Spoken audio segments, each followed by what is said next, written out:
নমস্কার সকলকে, আবার একটা নতুন ভিডিওতে সকলকে স্বাগত। এখন বাজছে সকাল 9:30 মতো, আর এই সময় থেকেই আমি আমার ভিডিওটা শুরু করছি। পুরোটা দেখতে থাকুন, আশা করি ভালো লাগবে। সকালে জলখাবারে আজকে ছিল আলু সিদ্ধ, ডাল, ডিমের অমলেট, ঘি, মানে এক কথায় সিদ্ধ ভাতে। আজকে সকাল থেকে বাইরে রোদের চরম তাপ। সকাল থেকে তিনজনেরই ইচ্ছা এই নৌকাটাকে চালাবে। আগের দিন তো শ্রীহান একা চালিয়েছিল, আর আজকে এই দুজনও সাথে আছে। টানা এক নাগাড়ে বৃষ্টি হওয়ার কারণে বালিশ, তোষক সমস্ত কিছু একটু নরম নরম হয়ে গেছে, আর দুটো ঘরেরই বালিশগুলোকে আজকে রোদে বার করে দেওয়া হয়েছে। বাড়িতে যেহেতু মামুনি নেই, পুজোটা আমি দেব, আর বাগানে এসেছি ফুল তুলতে। আর এই অপরাজিতা ফুলটা দেখুন কত সুন্দর, আর এটা হচ্ছে গোবিন্দ জবা। আমরা এটাকে গোবিন্দ জবাই বলি, আপনাদের ওখানে কি বলে একটু কমেন্ট করে জানাবেন। আমাদের বাড়িতে খুব বেশি ফুল গাছ নেই, তবে যে গাছটায় লাগানো হয় সেটা ওই হনুমানের অত্যাচারে আর বাড়তে পারে না। দাদা গত বছর একটা নাকচাপা গাছ লাগিয়েছিল ছাদে, তো আমি দেখেছি গাছটাতে প্রচুর ফুল আসে, আর যেহেতু ছাদে লাগানো আছে সেভাবে তুলতেও আসা হয় না। নিচে বাগানে যে ফুলগুলো হয় সেগুলোই ঠাকুরকে নিবেদন করা হয়। আজকে আমি পুজো দিচ্ছি তাই একটু এসেছি। দেখুন কাণ্ড, আমার সাথে সাথে সেও এসেছে দেখছি। যেহেতু চটি পড়েনি তাই বাইরে আসতে পারছে না। ছাদটা এত গরম হয়ে আছে, যখন প্রচণ্ড গরম পড়ে তখন মনে হয় একটু বৃষ্টি হলে কী যে ভালো হতো, কিন্তু এই এক নাগাড়ে 1 মাস বৃষ্টি হওয়ার কারণে বৃষ্টির প্রতি একটা বিরক্তি ধরে গেছে।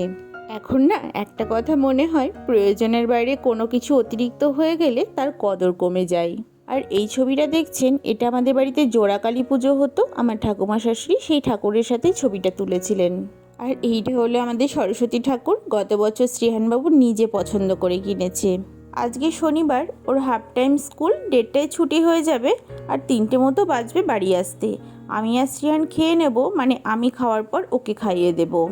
আজকে রান্না হয়েছে মুসুরির ডাল, ডাঁটা আলু পোস্ত, মটরের ডালে বড়া ভাজা আর পনির। সকালে জলখাবারে ওই আলুর চোখাটা ছিল, সেটা একটু ভাত দিয়ে খাচ্ছিলাম। বাবার মামনি একটু বেরিয়েছিল, আর এখন সন্ধ্যাবেলাতে বাড়ি আসলো। পুরো বাড়িতে বাবা এমনই একটা প্রাণবন্ত মানুষ, বাবা যদি 10 মিনিট বাড়ি না থাকে না, বাড়িটা পুরো ফাঁকা ফাঁকা লাগে।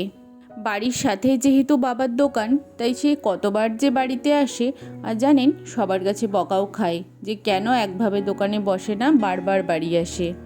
চলুন আজকে শ্রীহানবাবুকে একটু ম্যাগি করে দেব, কারণ ম্যাগির প্যাকেটটা অনেক দিনই হয়ে গেল। বড় প্যাকেট যেহেতু কিনেছি, কিন্তু আমি ওকে ম্যাগি যেহেতু খুব একটা দিই না, সেই জন্য করাও হয় না। আজকে একটু করি, ওরা দুজনেই খাবে। ম্যাগি পেয়ে মুখে খুশিটা দেখুন। ভাত খেতে গিয়ে কবে যে এইরকমভাবে খুশি হবে কে জানে। আজকে আমি ওর সাথে ম্যাগি খাচ্ছি বলে বড় খুশি হয়েছে সে, তবে আমার চামচটা নেওয়ার জন্য বসে আছে।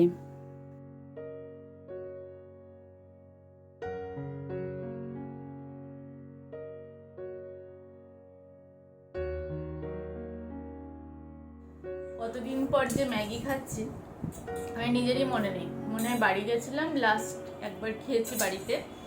এখানে করে তো খাওয়াই হয় না, শ্রীহানকে দিই আর ওই যে মাহিকে দিই। আর আজ বড় হয়ে গেছে, ও খেতে চায় না, ওরা ম্যাক্সিমাম দিন তো স্কুলে নিয়েই যায়, ওই জন্য মাহিকে একটু দিলাম, ও একটু খেলে আর আমি। সময় ছিল যখন ম্যাগি ছাড়া সন্ধ্যাবেলাটা শুরুই হতো না, মানে এতটা ম্যাগি খেতে ভালোবাসতাম। আর হোস্টেলে যে 2 বছর ছিলাম, মানে ম্যাগি দিয়ে আমাদের সকাল বা দুপুরের একটা বেলার খাবার অন্তত শেষ হয়ে যেত। আর তখন ম্যাগিটা করতাম আলু, গাজর, ক্যাপসিকাম সমস্ত সবজি দিয়ে, মানে সবজিটাকে ভেজে নিতাম, তারপরে ম্যাগিটা সিদ্ধ করে ওর মধ্যে দিয়ে দিতাম। এইভাবে অনেকেই এখন করে খায়, কিন্তু আমার এই সিম্পলটাই ভালো লাগে খেতে। আজকে ম্যাগিটা কেন জানি না একদম টেস্ট হয়নি, খেতে পারছি না, ভালো লাগছে না খেতে। আসলে বাচ্চা তো, ওই জন্য পুরো মশলার প্যাকেটটা দিইনি, মানে অর্ধেকেরও কম দিয়েছি, যার জন্য মনে হয় এতটা একটু ভালো হয়নি খেতে।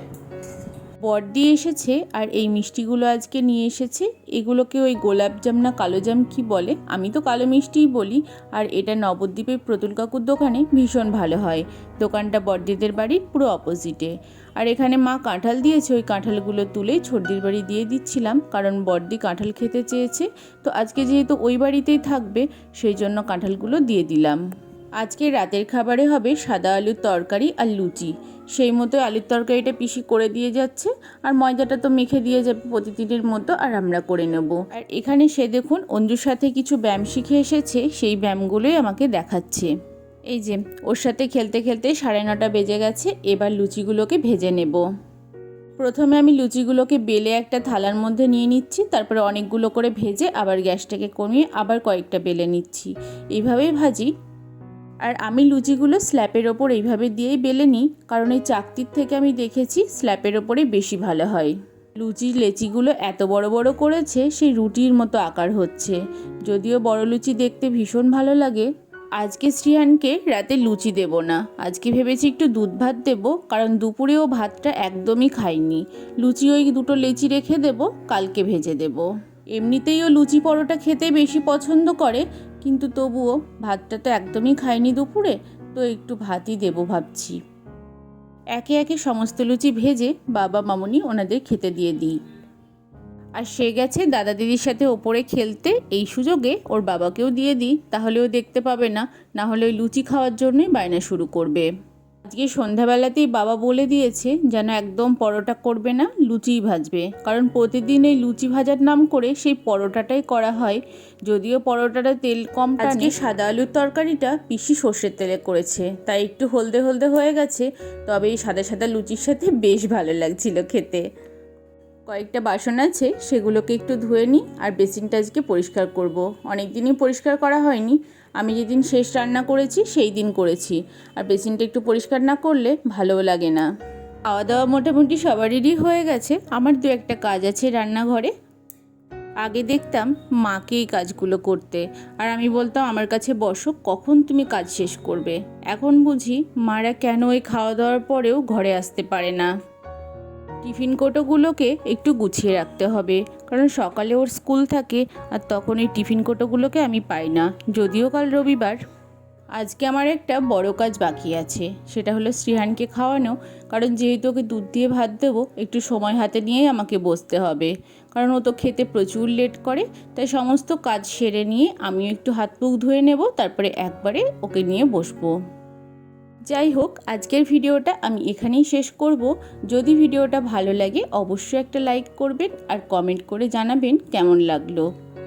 যদি আমার ভিডিওতে নতুন হয়ে থাকেন অবশ্যই চ্যানেলটাকে সাবস্ক্রাইব করে দেবেন, আর পাশের বেল আইকনটা প্রেস করবেন, যাতে আমি যে কোনো ভিডিও দিলে তার নোটিফিকেশন আপনার কাছে পৌঁছায়। আবার আসছি পরের দিন নতুন কোনো একটা ভিডিও নিয়ে। ততক্ষণ আমার চ্যানেলের সাথে থাকবেন, আর সকলে সুস্থ থাকবেন, ভালো থাকবেন।